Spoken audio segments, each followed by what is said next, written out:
This is the Lekker Rugby Pod with Harry Jones and MV Welman. It's the Lekker Rugby Pod, episode 15. Harry and I have been spending a bit of time thinking about what happened this past weekend, and we're going to dive deep into what happened against Australia, as we typically do, and he does it much deeper than I do. How's it, Harry? How's it in here?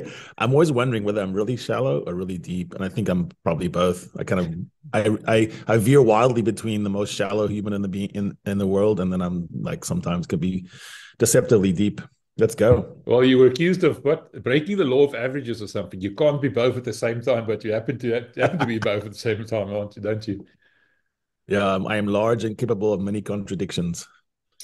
Just remember, guys, we've got this timestamps on the screen here. That means you can jump ahead to whatever section of this conversation you want to watch first. You don't have to hang around through everything we talk about, but we're going to dive into some detail right towards the end of this video. So let's start. I said to you there were three things about this game or this match that stood out and was almost sort of a determining factor, or were determining factors. The firstly was the fact of the conditions. The secondly was the team, the being a new team.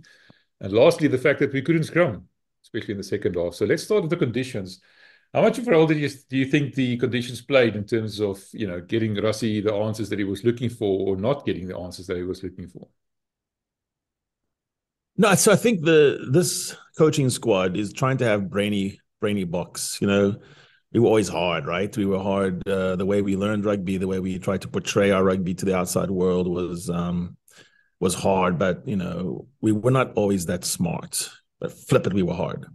Jan Ellis running in the mountains of the Skeleton Coast, throwing boulders and impervious. I think this new generation, this golden age of Boks is about being brainy Boks, and there's like highways of the brain.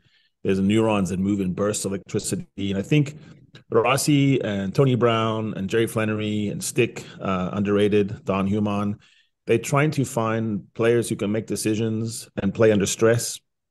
They want to find their Drickus Duplessis, who is gassed, that can find that extra, the second wind, and the untranslatable, just like the translator in the arena in Perth who couldn't translate the word moor. I think this current coaching squad is looking to get smart players. And so sometimes the selections are not so much about ability and the things that we see as fans. They're drilling down into psychological fitness. It's the brain that gives us the film, right? Your eyes are not really, there's not like an actual portrayal of the books behind you and the ball and the way you are looking at me, nodding at me and giving me verbal and visual cues. It's my brain that's supplying this whole film. It's showing me a film. And so the speed of thought to action, we'll call that a unit. We'll call it the fussy. They want to have people with a lot of fussy, quick twitch brains, not just quick twitch muscles. So I think, maybe counterintuitively, they got a lot from it. What do they get? They got like a deluge.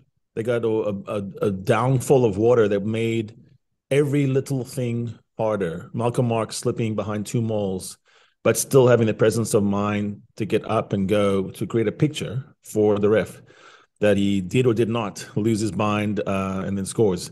Sasha Feinberg and Gonzalo, it was put on the center stage, like starting for the second time. I don't think they would have hated the performance. They just would have gone to Sasha and he would have said, no, guys, I know. And he would have told them what he did wrong. I think they want, accountable players. So you look at it and you say, what did Perth tell us? Perth might have told us more than Brisbane. Brisbane was sort of the superlative performance. Everything goes right. What about when everything goes wrong? What if, you're just getting punched in the face by Israel Adesanya? And how do you choke him out? How do you make him tap out like a baby? When you don't have your scrum, your best friend, when you have the weather that creates scrums and then the forces that be go, no, but you cannot have scrums. Oh, that's going to be tough, right? I thought, in a way as well, the home crowd, because I think Perth was a home game again. It was either Perthtoria, it was Perthfontein, it was my favorite Perth Elizabeth. But that can bring, pressure for a guy like Sasha. Sasha's used to that weather and in the gorge, the skeleton gorge that goes under the river, under Newlands. So he would have played at Bishops a lot in that kind of weather, but it's test rugby, so things didn't go quite right. So it's the principle of perpetual disappointment, as Athol Fugard would say in his plays. You got to have the courage to look at a tough game and pull through. If Noah Lolosio makes the kick, you're down 12-11, you're far from home, it's rainy, it's cold, things aren't going that well. And, I think Rassie would have drilled down into some of the stuff. And I think they look at different things. If you want to know some inside stuff, one of the stats that the Bok coaches and the Irish and Bok coaches have a lot of similarity right now, by the way. They track is time on the ground. And so in a wet game like that, where you have a lot of weird combinations, a guy like Ben Jason Dixon would have had one of the best scores of time off the ground, or maybe put another way, he would have had minimal time on the ground. As an old coach used to tell me in the Boerland, een meer op sy voete kan meer doen as 'n olifant wat op die grond lê. So if you're going to have the best player in the world, but he's lying around all the time, which is some of the problem of some of the players, they don't stay in the box very long. That's why as a guy that doesn't seem that great, like Jasper Wiese, but he reloads. Kwagga Smith, not everyone's cup of tea. The boy doesn't spend much time on the ground. He got hit by a concrete shoulder Korobetti with no arms, and he bounced off and went again. So no, I think there's some people that showed up. I don't know if you want to get into the details of player by player yet, but I think they would have taken quite a lot from the two games in Australia. Yeah, we'll get into that. We're going to call it the good, the bad, and the ugly. So we'll dive into that part of the detail. So it's about the scrums. That's, like you just said, it's our biggest weapon. We heard that Don at the guys scrumming until Dwayne's ears were bleeding, and I still wonder why on earth Dwayne is involved in the actual scrumming part of it. Why is he not standing on the side? But the point is they were really hard at work on getting the scrums right, and then it was negated completely. Do you think? And sorry, strangely enough, it was just when Ox came on. So we're all smelling a rat there. Are we justified in that, or do you think it's just pure coincidence? Well, so I won't do it. I won't make that accusation. It's on too slender a piece of evidence, and it would put me on tenuous ground. I would then have to sort of have the same accusation back against me if it happens another way, in another time, if one of the teams I like is having a weak scrum. So I won't say that, but I would say that it was incredibly fortuitously timed for Australia. That being said, they didn't do much with it. Australia scored one try in consolation junk time at the end of the first match. They never really threatened, except for, I think, Lucan dropped a ball, I think 5 meters out. That was probably the only chance they had in Perth. So I don't know if it really changed the course of the game. I mean, really, the Boks won 19-3 in the second half. So you can imagine if the scrums were giving easier exits and entries, it would have been 26-3 or something like that.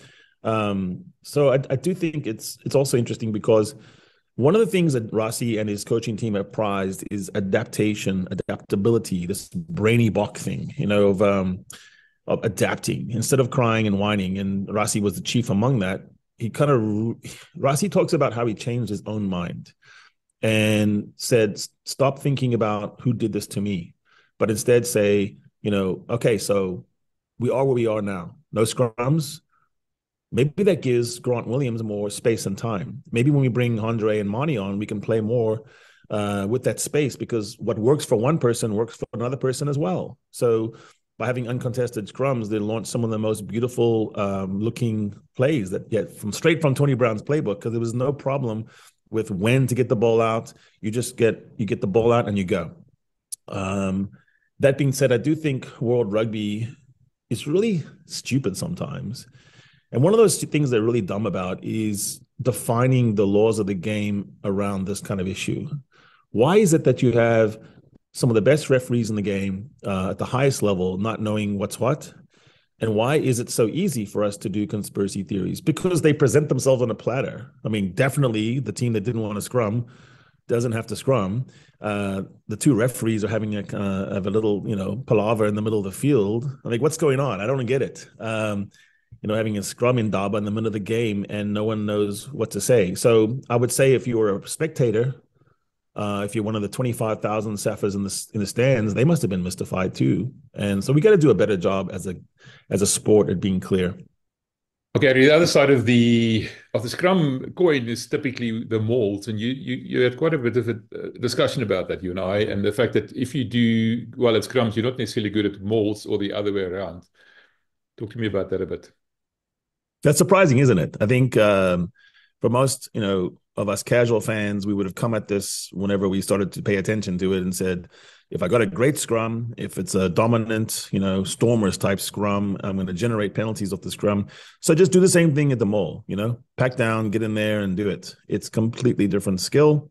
It often is counterintuitive. So the height can be different so much that it's like playing squash and tennis and you go, I'm a really great tennis player, so I'm going to go out there and dominate in squash or badminton. And the fact that you are so good at that racket sport and think that you have the eye-hand coordination and the snap of your arm, and you go into more of a wrist game where it's not that, it's the different length, away from you. You can actually fool yourself and make it worse. So, if I just go in and go, I'm gonna maul defend like I scrum, you're going to get pinged a lot, first of all, and you're not going to be able to do what you need to do to stop a maul. I do a lot of maul consulting. I worked with several teams this year and turned it around, and one of the teams rode that to playoffs in the MLR. And what I did is I just borrowed. I'm shameless. I just looked at the best maul defense team, and it's New Zealand.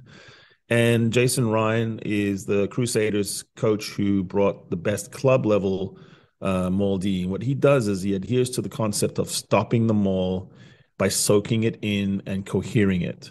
So they're not trying to shear you off or do what you do in a scrum, which is monster you and split, Hooker's collarbone from his tight head by burrowing in and sticking the back of my head into your armpit and making you squeal. And then you let go, you get pinged. Well, in the maul, it does nothing. It might even create a bigger problem. Because once I've split you, now you've got a threesome. You've got like Ibn Etzebeth, Sir Khaleesi, like they were in the Perth arena trying to be stopped by the poor security guard in Perth who was trying to stop Ibn Etzebeth from getting somewhere. You're not going to get anywhere because now you got one guy or two guys up against Marks, Etzebeth, and Khaleesi on the run. You have very little chance of doing that. In fact, if you succeed, it's just easy for Marks to reach over, or as Eskom did, just burrow in between the very long legs of Ruan Nortje and score like a very strange maul try.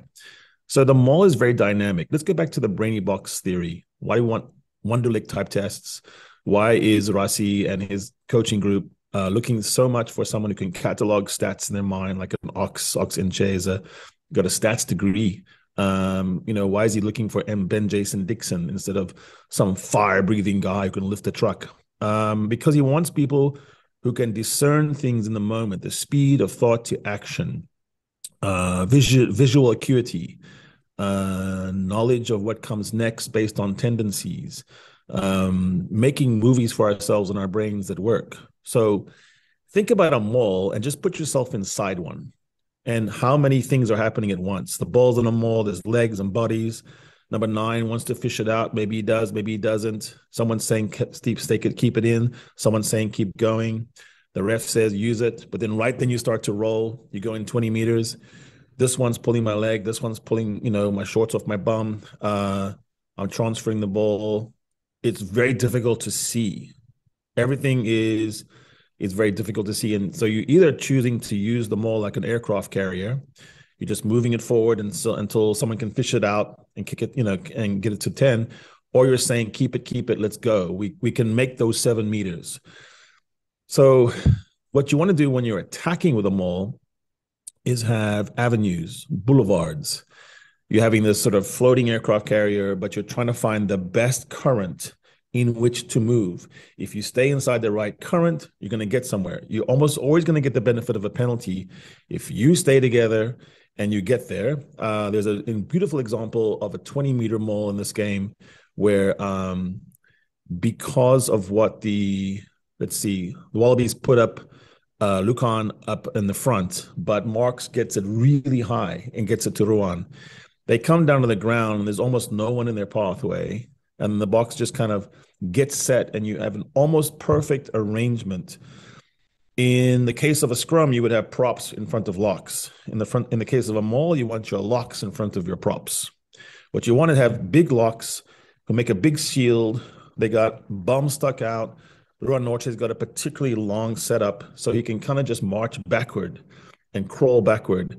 His elbows are not doing anything malicious, but they're kind of smacking you a little bit. And he's also making a big shield. I got my other lock friend, or maybe a big 6, 7 in South Africa, who's forming a shield. So I got 3 big bodies. We're just kind of marching backward, and we're doing a little bit of side, maybe crab. Then I got my props who are used to putting their head down and push, but they're not pushing at the same height, knee height. They're actually hitting more like pelvis area. They're finding their locks, and in a sort of a weird reverse, they're trying to find their locks and do what you do in a scrum in reverse and listen. They got to listen, and they got to adjust to whatever the 9 is telling them, or maybe it's Marks, and they march. It's so different on the other side because to defend them all, which is what the Wallabies did very, very badly, is you don't want to throw everyone in bound and with maximum force. You actually want to come in waves. You want to have a couple of people who are good at fishing and swimming and get them in early. Archia, think about him. Get him in the middle. He's going to win that shoulder battle. He might even get over, and he'll be able to reach so long that he can start grabbing material. I grab anything. I can grab whatever I want in that moment, but I'm trying to make an incremental march until I can put my hands on man and ball. And then behind me, I want to have a Kitsoff, a Malher, but pick my moment. Not too many on the short side, just enough on this side, on the open side, so we can push you towards touch. And it's that fear of going to touch that's going to make the other side give up on the maul and go ahead and shoot. So all those things combined, you see that you need to have people who are very quick at hearing, at seeing, and doing. That's why it was really interesting to see Peter Steph-Toy and Ben Jason Dixon on at the same time, because they were really good at maul killing. They were also really good at rolling mauls. So think about that. And when you think of rugby as a brutal ballet of kind, or if it's just all about smashing things with agility, it's much more than that. It's about recognizing what's on and when. We're talking about the players. We said we're going to call it the good, the bad, and the ugly, but we decided to rather call it the brainy, the bad, and the ugly. Brainy being, if you're a good Springbok, you're a clever Springbok. I think that's exactly what it comes down to. And by bad, we don't mean bad. We just mean you do what you're supposed to do, which means you're not excelling, which we want you to do at all times. And then the ugly is the guys that fell a bit short of expectations, maybe didn't really shine on the day for a variety of reasons. We're just going to go talk about them briefly.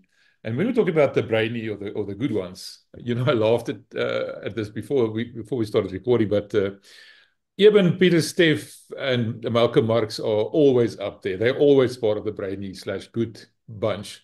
So that's a given, and that's actually quite a telling statement to make, isn't it? Yeah, I'll just go back to my old friend, Mr. Voluter, from my woodworking class, who would smack me in the bum anytime I got close to being perfect in a score instead of getting perfect. It was like, but I know you can be perfect. What's wrong with you? And like, but why are you not hitting the guy that's getting 13 out of 30? Yeah, but he doesn't know. He's not all there, So I do think there's that moving grading report. Metrics change in life. Nothing's fair, right? It's the one has more is requested. So Malcolm Marx is like a perfect rugby player. He's just, even the thing he had, his line-out throws, he fixed them. So he was the best in the world at that point too. So you're always looking for more, but it's very difficult to imagine in that weather, in that situation, having a better impact player than Marx coming on for a struggling Grobbelaar. I mean, when he ran on, you felt like everything was going to be okay. I think so. When I think about brainy, I'm not actually talking about boffin like bookworm brainy. It's the sixth sense that apparently is about knowing where your body is in relation to the world. Like you close your eyes and try to touch your nose. You can do it the first time. there's games you play, when you're sort of kidnapped or you have a hood on you, and you start to forget where you are. There's something about Malcolm Marx, Ibn Etzebeth, Pieter-Steph du Toit. They're really good at knowing where their body is in the air, where it is in relation to the touchline, and where they are in the field. And you start to think about that and think about the players you think are good on the Bok team. That's true of all those guys. They really do know where they are, how it's looking from the outside, and what happens next. And then the next level up is knowing where each other are. Pollard, Delende, Creel just seem to always know exactly where they are in relation to each other.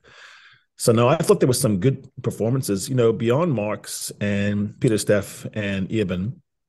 I would look at Tank, Thomas du Toit, and Ruan Nortje. We've talked about it, maybe talking him up a little bit here, but I was very impressed with him in a bad weather game, knowing not to catch the ball at the line out sometimes, but instead to slap it back, but nice. Like he had the nice tap. There were 4 taps instead of catches in that match, whereas Australia was trying to put 2 hands on it, and it's a squeezy, it's a slippery, a bar of soap. And you're actually better off sometimes just tapping it. That's brainy. I don't know if that was an adaptation or someone told him to do it. Nortje was really good in the maul. What I just talked about is, backing your bum and making your body the obstacle. Beautiful. So Marco just comes through his legs. So many examples there of him adapting to the test match as it was, not saying, oh, but we're not getting scrums. Oh, but the referee's not doing this. Oh, but I thought it was going to be more like that. He just said, he made a new plan. So I thought he was good. Tank du Toit, he's a guy, he's a swing prop, go both sides. I thought he was fighting for his place in the squad of 34. Not just now, but next year and the next year. He's young enough to get to the World Cup. He's never really had an extended run. I thought he really made a bid to keep a guy like Wilco Louw out. Why? Because Tank, for a man of his size, isn't the elephant on the ground rolling around. He gets up. He doesn't spend a lot of time on the ground. So those are my 9s and 8s. Those are my brainiacs. Marx, Tank, Ruan, Pieter-Steph, and Eben. Let's talk about Ruan a bit more. You mentioned the fact that he's got these long arms and long legs, and the clever way that he jumped. You talked about tapping it, but he also timed his jumps to be in such a way that he was able to steal balls away from Australia, who were trying to be clever, like you said, catching 2 hands. But the point was, he jumped later, but he jumped in front of the guy and still managed to get the ball away. That's the kind of thing you talked about. And then talk to me about the fact that he conceded those penalties right on the try line, little things like that, maybe a bit of I want to call it brain fade, but maybe overexcitement. But those were the flaws that he exposed there. Yeah, he had some of the over enthusiastic, over exuberant flaws, which you kind of like from a guy who's making a bid, but you want to see is the good things, which he did, which was smart. There's 3 areas where I could pinpoint for that. Who's the greatest line-out stealer in Bok history? Victor Matfield. Instead of lining up to the side like a lot of them do, he lined up straight. He didn't want to give his opponent any clue as to what he would do. Victor wanted space between him and the guy in front of him behind. He didn't want a lot of lifting. He wanted his lifters to come late. He prided himself on keeping his weight down, so he was easy off the floor. He also was skinny in the legs. So lifters liked lifting Victor. And he had a long wingspan. So you can be like, let's say you're 6'5", but your wingspan is 6'8". That's a motto Itoje where, it doesn't matter what his actual height is. He's taller than he is. So Ruan Nortje, I don't know what his wingspan is, but it's ridiculous. So he's easy off the floor. He's got the skinny thighs, skinny calves of a jumper. Doesn't have a huge flip fundamental rump. You can get him up in the air quickly. You can lift him with 1. And so on the steal that I highlighted for you, there was this situation where the Wallaby was up in the air much quicker, was in the air really easy. The forward pod of jumpers, Eben was down. So it was up to Ruan to get there. Kwacha was his front lifter, and he wasn't even in the line out. So it's 5 versus 4. Kwacha comes running in, doesn't even have an effect. I don't think he even lifted at all. What he did was stabilized him. The back lifter, I don't know who he was actually, gets Ruan up. But then Ruan doesn't really have to be so visible. So my thrower doesn't even see me as a threat. He thinks maybe he has an easy throw because it looks like it's 5 versus 4 and it's going to be an easy, almost uncontested catch. But Ruan comes late. A lot of the best steals, like Guido Petty for Argentina, is really a good athlete in the lineout. He doesn't want to go early. He wants to go late because he wants to know exactly where the ball is in the air and then palm it, and that's what happens. So the reverse would be that 20-meter maul I talked about, where Lucan Salakai Loto goes up too early, too high in the front. Now, all Marks has to do is get it over him. If he gets it over him, it's clear daylight. So those are really small examples of how line-out claiming and line-out contesting is different. Ruan wants space like Victor Matfield. He wants late like Petty, and he's easy to lift. And if he can keep himself that way and lay off the Boerewors and the Millipap, he's going to be a guy who can get up in the air. And every lifter likes that. On minutes 65 and 70, you want that guy with the long limbs who's easy to lift.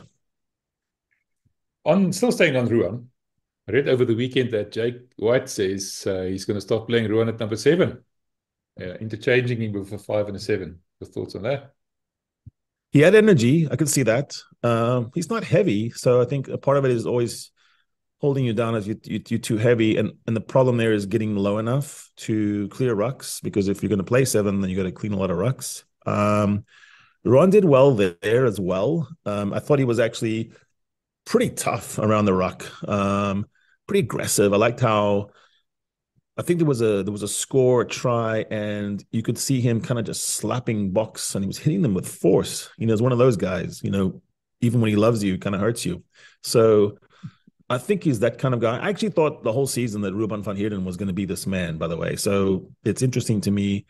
There's something that the coaches saw, and so I'm going to go ahead and extrapolate. It's a speculation here, guys. I think they saw that brainiac, motivation, never say die, keep fighting even though you just chopped off my hand kind of guy. So whatever that indefinable, ineffable stat that's hard to measure, it looks like Ruan might have that. Well, staying on the Bulls, and it gives me the perfect entry into the next section, which is the bad or the average players.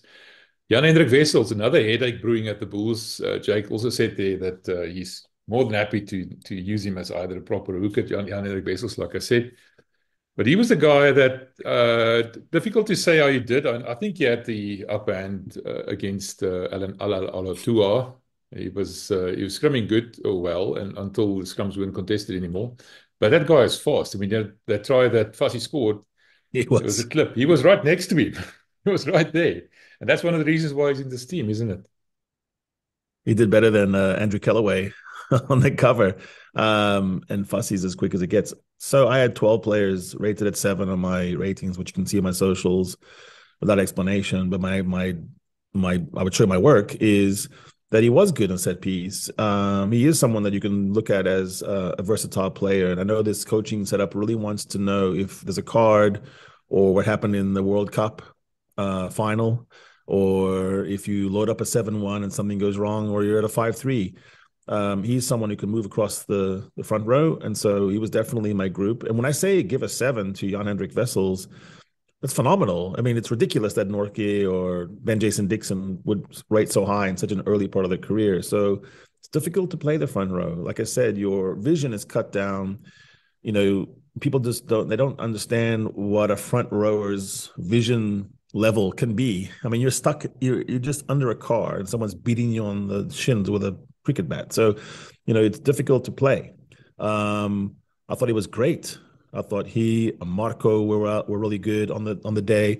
Elrich Lowe, maybe we might have to give him a compliment here, because he's sort of this, unheralded, softly spoken guy who just does exactly what the coaches ask him to do. Mm-hmm. And one thing about these coaches is they want you to show humility. They're playing a game with Ruiz and him for a while there and saying who could take the humiliation better. Elrich Lowe seems to be saying, no, I'm a company man. I'm a soldier. I'll take one for the team.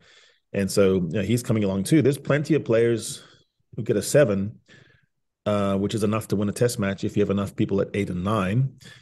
And if you're playing a team like Wallabies that's in disarray, not going to count for much when you face the All Blacks on a hard field, with everyone, on the New Zealand side wanting revenge for the World Cup final that they think they should have won. But it's good signs. It's good signs to see Wessels play the way he does, be free on the whole cohesion chart of the Springboks. One of the few positions that I have a question mark is on third string hooker. And the other one is sort of on the tight head side, like how deep are we if we have a couple of injuries? Koch looks like he's got a chronic shoulder issue. France has got a tricky neck and he's not that young. So you can see how there's going to have to be some depth there. Kitshoff is coming back. So you do want to have an ability to have a loose head. So I think, the stocks in the front row are good again. And as we've said, the loose forwards are in abundance. And then we have the issue of the locks. And so it couldn't have been better time for Nordshe to step up. On staying with the average/bad theme, Mapimpi showed why he's not the first choice wing anymore, in my opinion. I mean, if it was Kirtley or Cheslin, they would have scored that try that he was bundled out or lost the ball. That's the first thing. And the second thing is he put the ball under his right arm once again. That's now been drilled into his head for how many years not to do that, and he keeps doing that. And if he didn't do that, he would probably have still been able to score that try. Yeah, Mapimpi is a beloved figure. I think we all love his story. It's so baked in. He's not a young man anymore. So whatever he is, he's kind of like, he's in that phase where he's probably not going to change too much. What you get from him is a lack of lactic acid and a forever chase. He's a bit like the Corbetti of the Boks. Doesn't understand the nuances of the game, probably never will. And you wouldn't want him to do playmaking. That being said, what a beautiful grubber. What a perfectly... Yeah, his kicking game has something to it. It's just on the finishing, it drives you crazy. He's got to cut in there. If he cuts in, he scores easily. If he keeps the ball in the right hand, maybe he fends and even gives. So, yeah, I mean, so there were 16 clear chances for tries, 9 were scored. That feels bad. However, 9 out of 16 is not a bad rate. And so what you want to do is develop as many of those opportunities as possible. Right now, we're sitting at 9 tries with the All Blacks. It took them about the same number of times, guys. They shelled about 7 as well. So, this is rugby. As you develop a lot, you got to get shots on goal in football. If I have 15, 16 shots on goal, I might score 2 or 3. If I'm relying on getting 3 of 3, guess what? You're going to lose a lot of matches. So I don't think Mapimpi is ever a problem if he's viewed as depth, and that's what he is right now. Same thing would be true for a guy like Kwacha. Like the experiment of playing Kwacha at 8 was a true experiment. We have to be honest now. And I do have some insight now to tell you that that's exactly what was going on. The Boks, we need to be careful when we criticize players for doing something that the coaches told them to do. I think when we say someone didn't do what they were told to do well, that's a different issue. Then we can criticize away. If we feel like we have to, if we feel like that makes us a big man. But we're stupid and brainless if we say, I'm mad at Faf de Klerk for kicking 16 times when that's exactly what the coach was told to do. We can criticize him for how it went. Did it go far enough? Did it go up enough? So the question of Kwacha, Elrich Lowe, and Peter Seftotoy and Ben Jason Dixon's all kind of intermingled, as well as Siya Kolisi. When you have changes, as we do in this team, and giving someone a rating, you have to factor in is what were they told to do? So Lowe, sort of the quiet man right now in this setup, has been told to do something which was exactly opposite to what they told Kwacha to do in the 2 Irish game series. So you look at the 2 games against Ireland, Kwacha Smith was told, you're going to have to patrol about 20 by 20 meter territory, your hunting ground, your domain, your water hole, and your hunting ground, where your territory lies and where you're going to put your mark, that's where it is. Big. If you put a heat map, it's extending really far. The problem comes in, Peter Seftotoy is playing right trans, but Peter Steph's also everywhere. Like he is playing kick chase, he's kick receipt, he's coming back, he's covering. And Siya Kolisi is a little more disciplined in saying, I'm just a steamroller up the left tram. They said, what can we do with Kwacha? Let's make sure he covers everything. Spectacular fail. It failed because Kwagga was doing so much of everything that he was doing not enough of one thing. And sometimes you have to have something that stems the tide, sandbags in the flood. So Elric Lowe comes in, they say, okay, my man, what we want you to do is you got a 5x5 box, and I don't want to ever see you out in the trams. If you're loitering out there, you're going to be in trouble. I don't want to see you. But guess what? When you think back, you cannot picture him there because he wasn't. He followed the plan. He stayed in that box and he just moored everything that moved. And dominant tackles out the wazoo. He was a scary man. His carries were strong. He had a lot of stand-start carries. And so what happened was the coaches told him, we need to see exactly opposite. Control group testing. We did this. Now I want to see you do that. The truth is it's somewhere in the middle. They don't want Elric Lowe forever playing like that. And they don't want to see Kwagga then again doing what he tried to do. This is a coaching group that is actually applying scientific testing principles to things. And now they have a much better read as to what they want. They want to have a little more out of Lowe, a little less out of Kwagga. And it seems pretty clear that this examination laboratory test gave them the data they wanted to see. So the ideal 8 in this game plan would then be a sort of a hybrid between the way that Lowe played and the way that Kwagga played. And is it then a hybrid of the player as well? Is Wiese that kind of hybrid maybe, or even Anakom? Yeah, it's a calibration. So now they know that there's these situations they need to be able to adapt to. This is back to the Brainiac thing. The Wiese has not been known as someone who can see those things in the moment. He's much more of a load you up and go. He's also been much more on the attack side than the defense side. Lowe, they're looking at someone who, and this is from a source that has made it really clear that he was told to take a little bit off his game on purpose, right? To show that he could be that guy. Think of Dwayne at the coalface, in a really tough match when there's not a lot of points on offer. Like, can you play that? So Dwayne being in camp is really interesting because he's literally be able to tell the coaches, other coaches, I think Lowe's our guy. Or what if we try Hanekom? Or I cannot get through to Lewis. His head's too thick.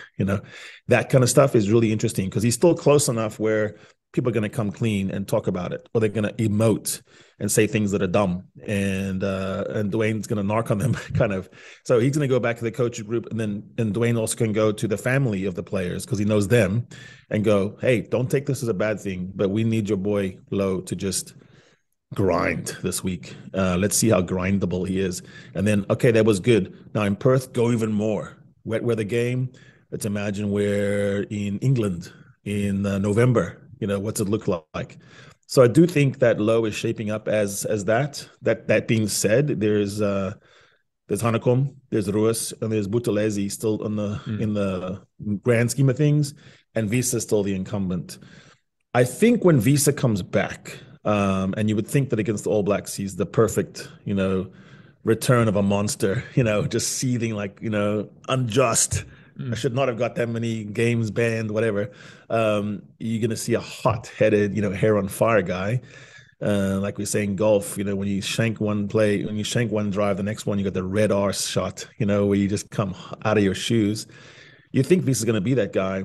But I still think they want to see what it looks like to have Pieter-Steph out there so far and see it out that far and have Kwagga off the bench. So I still think they're going to want to say to Wiese, we want you to stay in your alley, stay in your lane. And the benefit of Wiese is he's far more physical than Kwagga, specifically. Lowe is physical himself, but a better choice than Kwagga would be. Wiese is the most physical. Jasper Wiese is the most physical carrier in world rugby today by quite some distance. If you measure yak, yards after contact, if you measure standing start, he's not as good as Artie Savea on a roll. If you give Artie a go, there's other people that can probably beat him on side to side and missability, evasiveness. But if you just need someone to run into three people and move them, keep the ball, not get stripped, and fall over the gain line, Jasper's your guy. I read that Hanekom is ready to come back. You think, just before we go there, do you think he might be included in the Bok group? Maybe just to start, getting him getting in his head. It depends on how you view experiments. So there's this theory about how you have to have the right size, and maybe you give Low more, just see more things, just see him in different occasions. It also comes back to whether you want to have Peter Steff playing lock, and Ben Jason Dixon playing at 7. And then you start thinking about how that looks and the composition of the loose trio, because you want to have a lot of speed there. It's going to be interesting. I don't know if this current coaching setup right now, on the basis of these experiments and the basis of extrapolating backward to the World Cup final, I don't know if they think they need more speed or if they need more power. It was very few breaks on offer for either team in the World Cup final. You would think, that was in the rain in Paris, cold night, with everything on the line. You would think that at Ellis Park, there'd be a little bit more freedom. However, to put the chips on the table, it is a rematch. It is a revenge match. All Blacks can go to number 1 and take away number 1 if they win 2.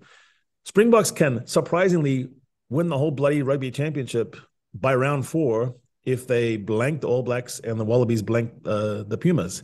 So there's plenty to play for here. There's also quite a bit of spice, and Tony Brown will bring some of that behind the scenes. And I think there's also this kind of hurt feelings on the side of the All Blacks. You can hear it in their commentators. You can hear it in Sir John Kerwin or Jeff Wilson talking up the Boks, but also just sort of sliding in some snark about how, they're still kind of limited. That whole stereotype about they're the brainy ones. I think the battle of the brains is different. I mean, I just don't really think that Scott Barrett is smarter than Peter Steff du Toit. I don't think that Bowden Barrett is some brilliant genius. I think they're instinctual. I think McKenzie sort of suffers when he has to think. I think the All Blacks are better when they're just running pell-mell. So I think this Bok team actually is smarter. And if they win, it'll be because they figured out a way to do things differently. I think the most important stat, though, comparison right now, and what makes this, the middle group of 7s good, is we only conceded 1 try. Yeah. And just stop and think about that. Okay, so New Zealand scored 9, we scored 9, we only conceded 1 try. One of the big worries about Nina Aberd was going to Leinster is, would the Jacques defense or the Jacques Felix, would it fall apart when you lose a Felix and a Jacques? And it turns out that that's pretty stingy. There's been one moment when Ireland scored quite a bit, had some, breaks. But at the season as a whole right now, it looks like a pretty stingy defense. And also, we're developing line breaks, 15 line breaks in 2 matches. The meters per run at 3.9, almost 4 meters, considerably above all the other 3 teams in the Rugby Championship. So, kudos to guys like Lowe, Maraku, Vessels, hard carrier. I thought Ox Inche was really good on the carry. He's someone who's burrowing in, difficult to put down. So, don't take my grade of 7 too hard. I grew up in a time like you when we didn't inflate grades. Yeah, we didn't get participation awards. Let's call it that. One last question about, somebody that we are wondering whether he can take the step up to being a brainy Bok, and that is Rassie. He's now proven how fast he is. It's almost as fast as Jan-Hendrik Wessels. That's saying something. And does he have the brain power to do what Willie was doing, orchestrating from the back? Your thoughts on that? He's the last sort of bad/average guy that we want to talk about. He's playing for a squad position. I don't think anyone's putting him above Willemse, Willie, in the 15 spot, but he's certainly a utility man. His speed is attractive. There were 3 plays that were set up. So from the time that Pollard came on at 60 minutes. So just 20 minutes left, and then only 10 minutes where Manie and Andre and Rassie were on at the same time. That's the part I want to pay attention to. There were specific Tony draw-ups where there was a diamond tip approach. You had a lead, the first receiver. In one case, it was Lucanio Arm, taking the ball from an uncontested scrum, whip pass, easy, right? Yes, lots of space. I saw that Fassie was positioned in a very curious position, but he was on a standing start, ready to go in sprinter pose. And all that Lukhanyo had to do was read what he was running into. There were 5 defenders and bunched. Fassie had all this huge lane, acres of space. And so Lukhanyo takes it. He's got Andre on his left shoulder. He's got Jesse Creel on his inside shoulder, and then he's got a Colby trailer. He just needs to pull it back to Andre, who would have unleashed one of those, those go, and then you'd have Fassie in space. Second time around, it's Andre and Lebok behind him off of a deep attack ball. And there the theory is we're gonna actually pull it back, and then he's gonna do a cross kick. And then second time around, same thing. In all these cases, you're setting up Fassie to be superior in the air. I look back and said Fassie did a really good job. He was in the right spot. He was loaded up. He moved over about 20 meters, and he was ready. Those things are open, by the way. Fassie got more cross ball kicks from the opposition than he did his own players, but that's another issue. In the air, he just has a superior edge. He's like, remember Israel Folau for the Wallabies? If you put it up there, 75% of the time, he'd come down with it, even if he came from a bad position. So it's not like Arendse or Colby, the other lackerbacks who have to get everything right. Fassie can actually be in the wrong position and still win the aerial battle. So I think that's what's attractive to someone like Tony Brown. Tony Brown likes to have these playmakers who are smart in the sense that they're drawing up space. Andre is doing a lot of direction, and Lebok has a special ability to put a ball on a dime. But he also needs someone to go get it. You need someone to have that superiority of athleticism. So Fassie is that. Then you ask me, is he smart enough? So there we get into the different types of intelligence. There's the intelligence that builds a bridge that lasts for 200 years, write a symphony, someone who's funny, on demand, anywhere in the world. There's people who can, write a constitution that is smart, whatever. I'm not saying Fassie's those things, but he's got athletic intelligence, which is that he instinctively knows where mismatches lie. And it's the quickness of thought of the up back, so the ball comes out of the maul to know when that's coming out. Imagine Billy doing this in his head.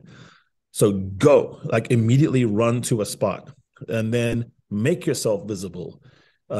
Be a sympathetic receiver. Be someone that you can see well, and then position your body in the air properly. These are all things Fassie knows. He scored the try of the season in the ERC for a reason, because what confronted him was a broken field and he saw a seam. Why did he see the seam? Would other players have seen it as quickly? I don't know. So I think Fassie's got the type of intelligence that belongs on a rugby field at his position.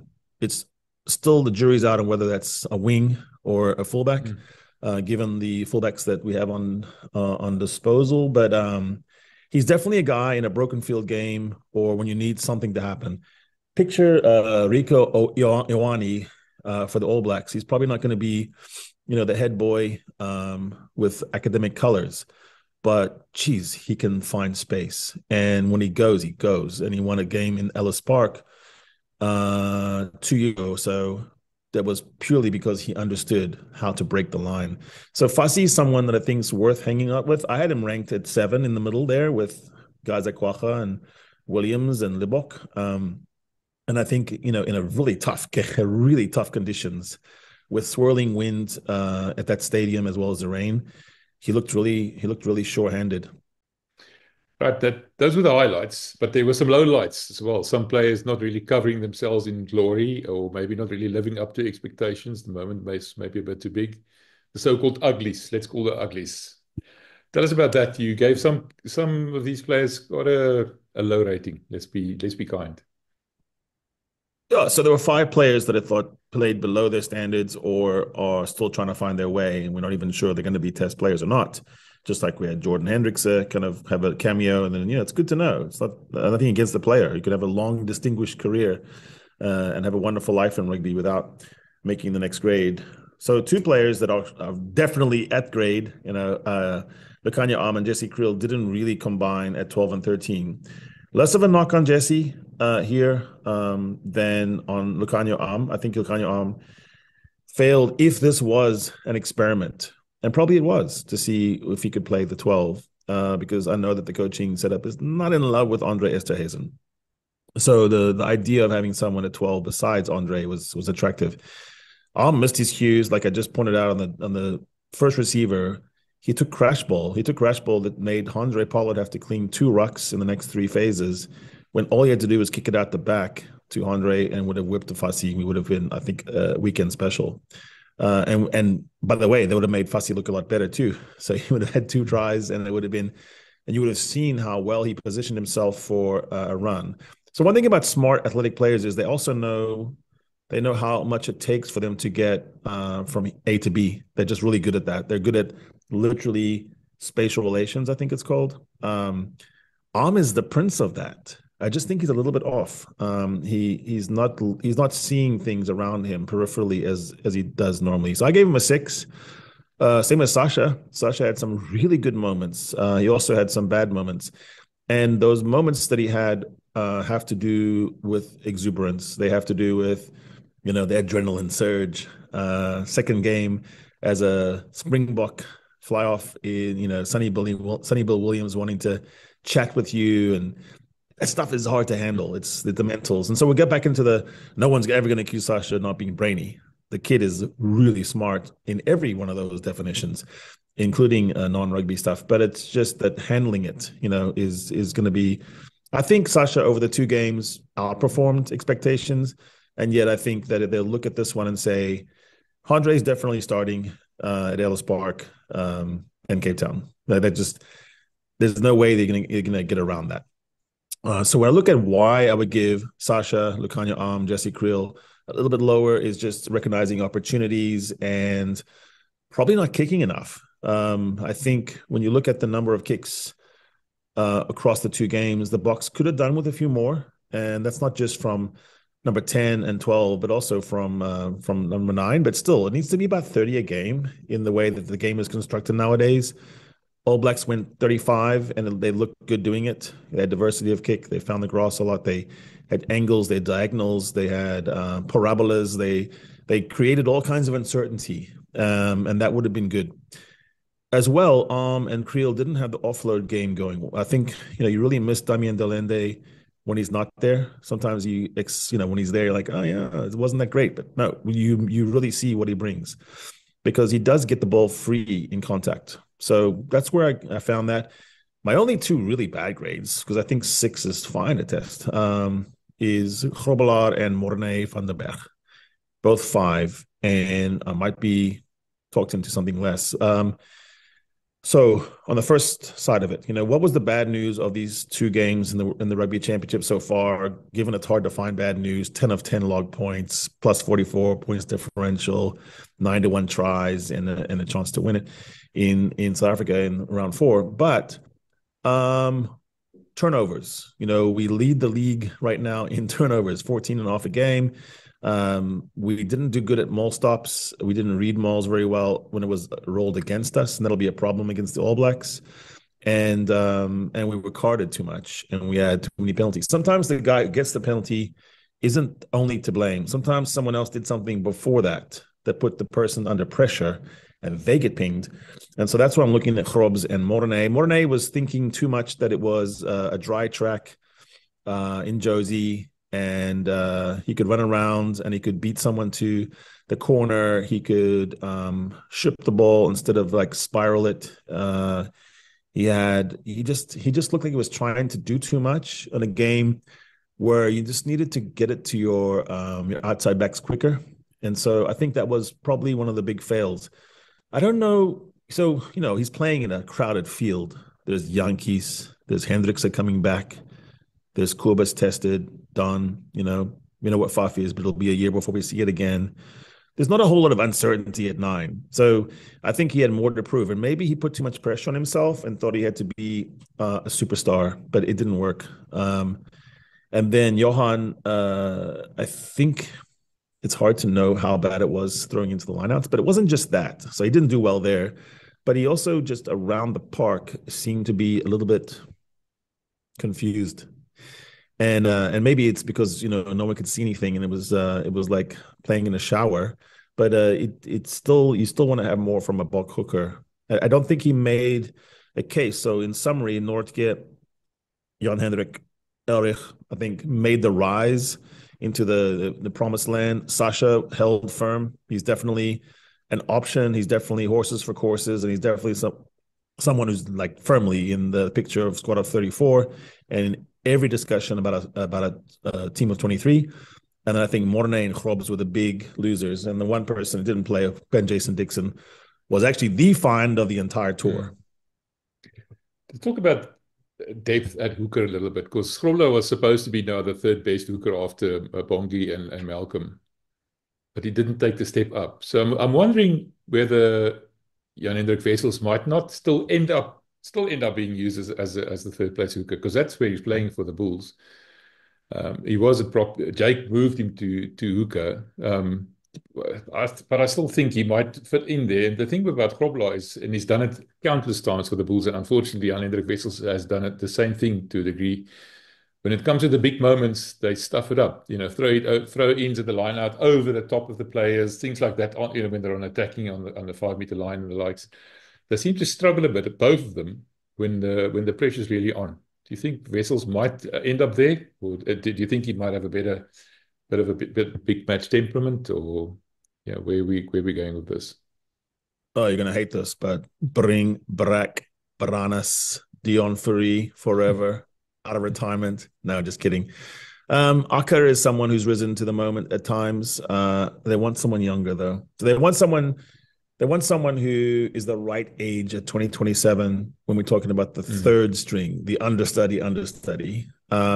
We haven't found it yet, is the answer. So like what you pointed out is this idea of mental fitness. The ultimate test of cerebral fitness is being a hooker, throwing into a line out 5 meters from your own line in the rain with a decent defensive setup. I mean, like it doesn't get that much harder in rugby. Actually, you're going from putting your face into unseemly places and doing inappropriate things, and you're sweating and you're punching and you're just getting across the gain line. Then suddenly you go, and now we want you to hit a mark in the sky, and if you miss it, every single person will hate you. And that's not just for everyone. I mean, there's singular ability. I talked to Phil Kearns on our podcast, and I said, "What do you when you get the yips? Like you literally get the yips inside a game. What did you do?" And he said, "Go to the front first of all. Like forget the call. Like wave off the call. Someone comes to you and says, no, I'm just going straight to you, and I'm not even going to be arrogant or vain. I'm going to have no pride." And then the next week when you're in practice, he said, "I just stood in front of the poles, and if I had to throw it from 3 meters and I would hit the poles, I said, I'm not walking away until I hit a 20 in a row, then 30, then 40, and now I'll move back to 5 meters." And he said, "You just got to go back to the basics." There's a certain unitary thing about kickers and hooker thrower, like the throw. It's just repetition. And what strikes me about how we scrum so much in the week, and how my reports were, the whole Dwayne's ear bleeding. Look, the ear bleeds when he's on the phone or when he's like having breakfast. So it's not that big a deal, right? That's just an illustrative thing about how much they spend on scrums, because it's the defining ethic, it's the ethos, it's the beauty of the Boks. Really, it's what makes us love them, is this scrum. But it's just really hard to get ready when you have the yips. It's hard to correct the yips in the middle of a round. Everyone's been golfing. You know what it's like, shanking the ball, and you just don't know how to fix it. So we don't have that. We don't have a third hooker. I think Venter could come back in the picture. Van der Merwe could come. And, there's time. So the good thing about having one of the best players in the world, Malcolm Marx, who probably going into the World Cup last year was the best forward, and we lost him. That's not talked enough about. Peter Steph-Toy sort of cemented his place as the best, and you can, argue Ibn's case as well. But Malcolm Marx is right up there of a player that other teams look at and go, holy cow, could I have that guy? I mean, the All Blacks would scoop him up right now. He would be a starting All Black forever. You go to New Zealand, you talk to New Zealanders, Kiwis, they all just go, I don't know why Marx is not playing 80 minutes every game because he's just that good. He would solve the problem of England.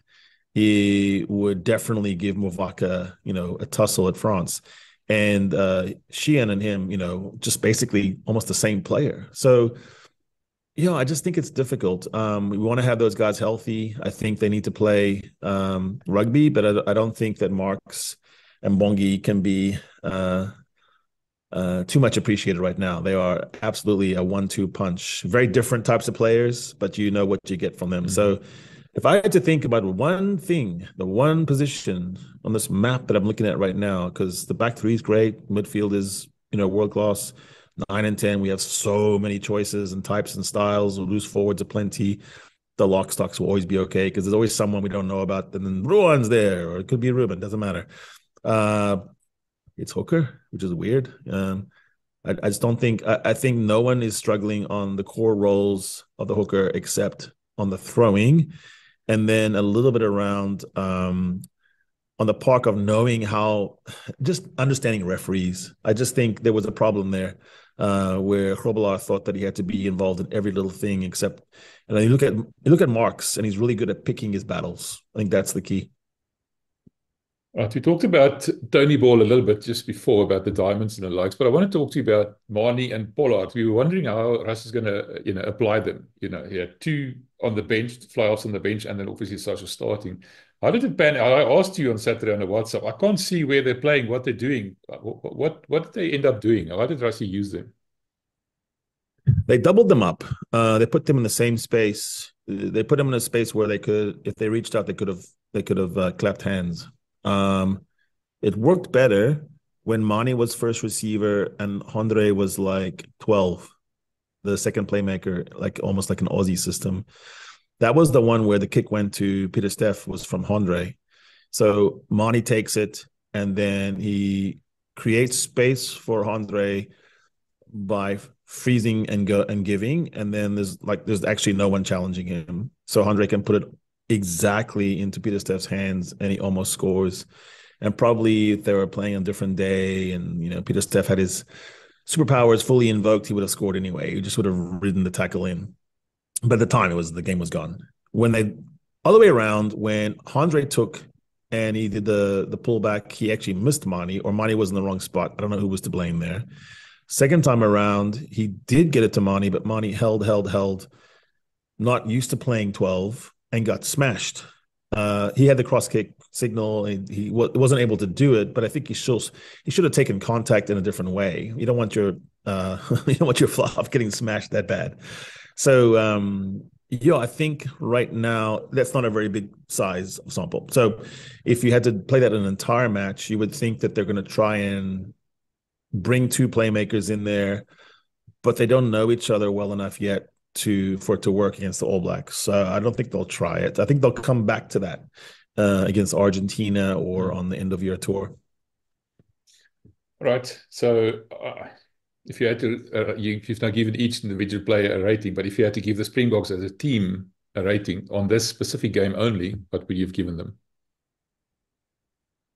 Oh, when you have that much inexperience on the park and you win comfortably, it's good. It's good because you gave your coach what he needed. You didn't let him down. It would have been egg on the face for Rassie if that very inexperienced, low cap pack, without Peter Steff on the pack, I mean, that was just almost no caps at all. I give them that. Was it an A? No. Was it a B? Comfortably a B. Right in the pocket. It didn't look like they were ever really going to lose that match when you always knew the whole time, but the Wallabies have to be a lot more up if they're going to win this game. Every single leveling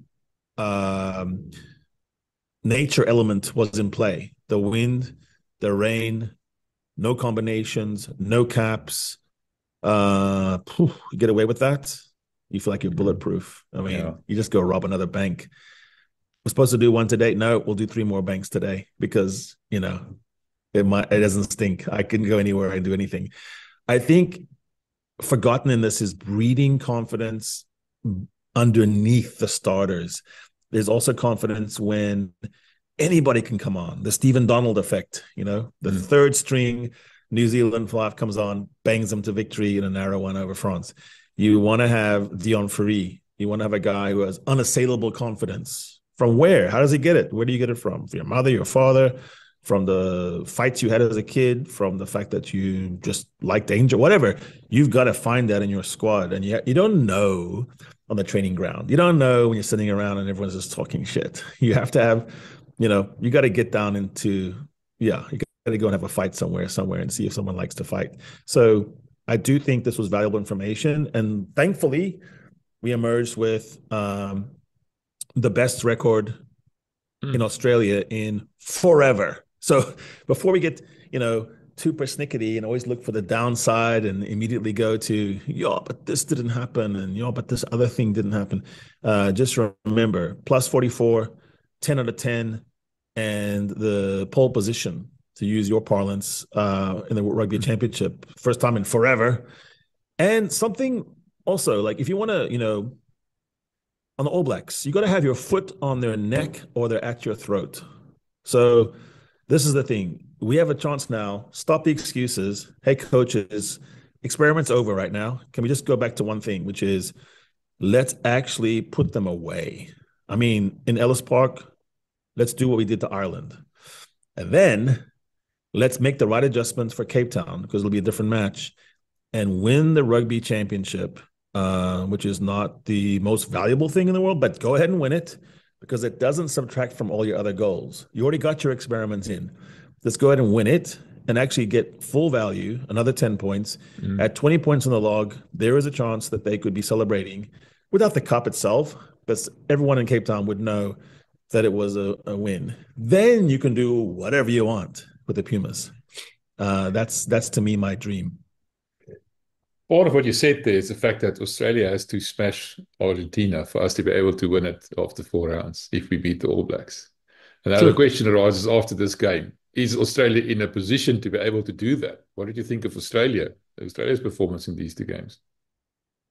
Your question has a delicious subtext, which is, the power index rating between the All Blacks and Springboks. So how good with All Blacks and how good are the Springboks?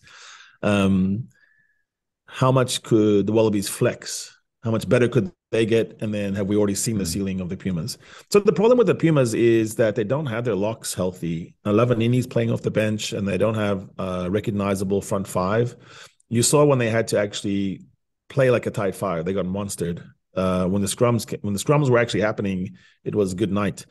So I do think the Wallabies have an opportunity. Wallabies could name a team that's very large. Josh Nash is a big hooker. LSL played pretty well. They can put a guy like Nick Frost in. They can even bring in a Will Skelton. They can have Valentini, Wilson, and McWright. And they can have Taniela Tupou, remember him, as well as, another big prop. So they can play a bigger team. Would that work against the Boks? No, it doesn't work against the Boks. Would it work against the Pumas? Yes, absolutely. That's exactly what would work against Argentina. If they want to play, sevens ball against Argentina, then I would say they're going to be in trouble. But if they go ahead and say, we're going to be the more conventional Joe Schmidt kind of rugby team, they can win. Now, listen, if they win and they just win, 4 points on each one and they get 8, the mathematics is still very good, because then basically the Boks just have to win any old way they want against Argentina in that first match against Argentina, and it's done as well. My point being, it would be nice to wrap up the championship before the end, to start saying, no, we're better than you everywhere. We're better than you in the World Cups. We're better than you in the head-to-head. We're better than you lately in the Rugby Championship. We're better, we're stronger, we're faster, we're better looking. All of it. Just do it. Like, I'm tired of all this, like, no, we have to take a step back and prove this. Like, go ahead and do everything. Be like the 2011 and 2015 All Blacks, where, we got the best uniforms, we're the coolest ones, and we have the best sponsorship money, and we're winning. Just do it all. Because I don't know if Rassie's going to have a better setup than right now. Yeah. So, it's been hot time. Put it away. I would love to see that. So next time Exactly. we're going to be talking about the state of the TRC as we are at the moment. We're going to be looking at each one of the 4 teams, how they did and what they did well and what they didn't do that well. And then we're going to have a bit of a preview going towards the rest of the tournament. And the next Monday, we're going to have a nice one. We're going to give you some more details on Thursday, but something to talk about, something to look forward to. I can't wait for that.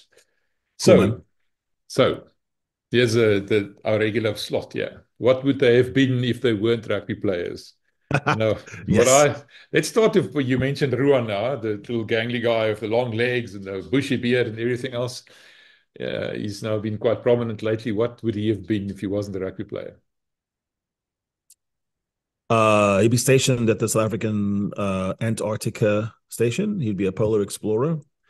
He'd be specifically the guy that gets the dog sleds ready and probably the dog's best friend. They would play around by going through his legs. They would use it as some kind of training device. And his beard would be so unkempt and unruly that it would be the symbol of the Antarctic expedition. It would be the logo. Yeah, his beard. It's a horrible beard. I like it, though. I can actually picture it, all the snow and the ice and the beard. I can see that. That's it. But the other one, the one that really matters, is the best rugby player in the world, I think, for all the money in the world, is Pieter-Steph du Toit.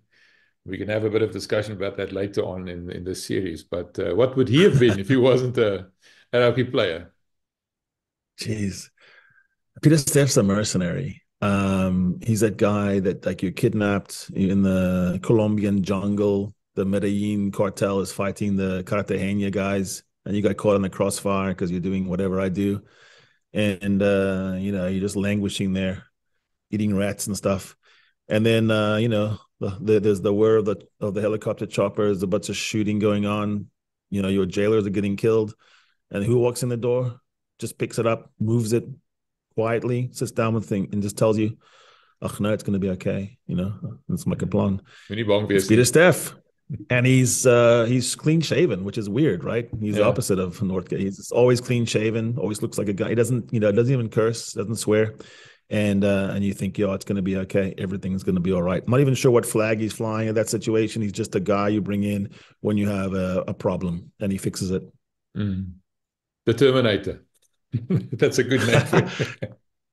Pieter-Steph is such a good guy, though, in terms of like emotion. I see him leading more. I see him being the guy. He's the only player that like routinely can make me cry just vicariously. I remember that win in 2018 when he was sobbing. I remember that statement in the locker room that's famous in Chasing the Sun too. Just get me revved up.